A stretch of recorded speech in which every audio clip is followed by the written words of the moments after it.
Patrick Pellata, ancien directeur général de Renault, fondateur de Meta Stratégie Consulting. On va parler avec vous effectivement de ce nouveau bonus écologique, Laure. Oui, il a été annoncé hier avec des nouveaux critères, le modèle de la voiture, le lieu d'assemblage, les différents matériaux, la batterie, la décomposition logistique, tout le cycle de vie en fait de la voiture. Patrick Pellata, quand vous regardez ce bonus, vous dites enfin on est protégé des voitures chinoises, ou finalement on n'y arrivera pas? Qu'est-ce qui est important, c'est d'abord de protéger le climat. Bah oui. Et donc, la production d'une voiture et des batteries, ça émet du CO2. Mais vous parlez du cycle de vie. En fait, ce qui pèse le plus lourd dans le cycle de vie, c'est l'utilisation de la voiture quand on brûle du pétrole. Ça pèse à peu près... le trafic routier en France, c'est 30% des émissions de carbone, et dans le monde c'est 16%, 17%, et ça augmente, ça continue d'augmenter. Donc peu importe d'où vient la voiture électrique, c'est toujours mieux.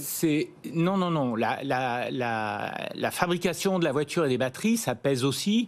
Pour une voiture moyenne, à peu près, c'est 6 tonnes. Si c'est fait plutôt en Chine, mettons que ce soit 7 ou 8 tonnes, donc on va dire 2 tonnes de plus. Sur une batterie, ça va être de l'ordre de 3 tonnes si c'est fait en Europe, un peu moins d'ailleurs si c'était pour une batterie de 50 kWh, un peu moins si c'était fait tout en France, enfin une grande partie en France, parce que vous le savez, on a une électricité beaucoup plus décarbonée que le reste de l'Europe, sauf la Suède. Si c'est fait en Chine, ça va être 5 tonnes, donc 2 tonnes de plus 2 tonnes de plus, 4 tonnes de plus. Maintenant, une voiture électrique qui roule en France et la même voiture thermique que je viens de décrire qui roule en France, c'est à peu près 18 à 20 tonnes de CO2 par rapport à 1 tonne. Donc ça fait 17 tonnes de plus. Donc ce qui est très important quand même, c'est qu'on continue de vendre des voitures électriques abordables, qu'on commence à faire des voitures électriques abordables en France et en Europe. C'est ça qui est le plus important. Est-ce que ce nouveau bonus écologique qui va rentrer en application à partir du 1er janvier, on connaîtra le 15 décembre la liste des voitures éligibles, est-ce que c'est un malus anti-chinois? Disons-nous les choses clairement. Non, je pense que il faut quand même remettre les choses dans l'ordre. Il faut des voitures électriques, comme je l'ai expliqué, parce que ça consomme surtout, ça émet surtout en France. Même sur le cycle du produit, parce qu'il y a eu beaucoup de... Oui, je vous ai donné les ordres de grandeur, quoi. 6 tonnes plus 3 tonnes la batterie, ça fait 9 tonnes. Donc c'est toujours mieux. Oui, c'est ça. Et en fait, les 6 tonnes, on les aura aussi sur une voiture thermique, c'est la fabrication de la voiture. Donc c'est 3 tonnes de batterie versus 18 à 20 tonnes. Si c'est un très gros SUV, on parle de 40, 50 tonnes d'émissions de CO2 sur 150 000 km. Et c'est ça qu'il faut absolument éviter. Maintenant, la partie fabrication, ça compte aussi. Et donc ça, aujourd'hui, les industriels européens en particulier commencent à faire de l'acier sans émissions de carbone, avec de l'hydrogène issu d'électrolyse. Ça coûte plus cher, mais ça fait faire des progrès. Les batteries, si on les fait en Europe, c'est aussi mieux. Voilà. Donc ça, il faut le faire. Maintenant, il ne faut pas que ça se traduise par une baisse des ventes de véhicules électriques, parce que là, on ralentit quelque chose qui est extrêmement important, qui, je vous le disais, 30% des émissions de carbone de la France, et ça, il faut absolument le réduire. Sinon, les étés qu'on vient de passer, là, on aura ça en bien pire, dans pas longtemps. En capacité, en Europe, de produire des véhicules électriques autour de 10 000 euros. Est-ce qu'à un moment donné, ça, on va pouvoir le faire, ou c'est illusoire ?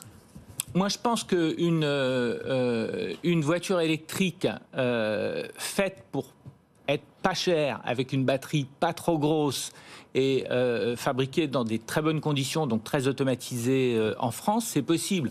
Renault tente avec la R5, ce ne sera pas 10 000 euros, ce sera un peu plus du double, mais c'est pas. Mais on commence à s'approcher avec en plus un bonus écologique pour les. On commence à s'approcher de quelque chose qui est relativement abordable. On commence à s'approcher d'une possibilité d'avoir des voitures à 100 euros en leasing par mois, quoi. Voilà, c'est ça. Je rappelle qu'une Dacia Spring, aujourd'hui, elle est à 80 euros. La première offre en leasing, c'est 80 euros sur 3 ans. Elle est fabriquée en Chine. Elle est fabriquée en Chine.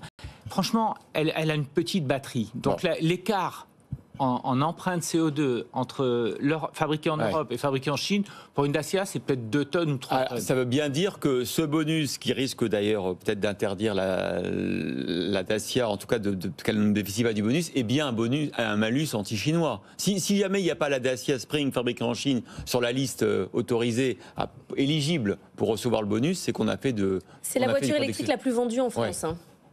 Oui, je ne sais pas si c'est la plus vendue, en tout cas c'est la moins chère. C'est la plus vendue en France aujourd'hui. C'est très important. Et je vous le disais, elle a un leasing en dessous de 100 euros. Bon. Donc je pense qu'il ne faut pas éliminer des voitures comme ça. C'est pas bon pour le climat. Le message est clair. Par contre, qu'on se défende contre des subventions indues à l'industrie chinoise du véhicule électrique, ça se défend. Maintenant, il ne faut jamais oublier que la Chine a démarré il y a 15 ans et l'Europe, elle n'a pas démarré il y a 15 ans, quoi.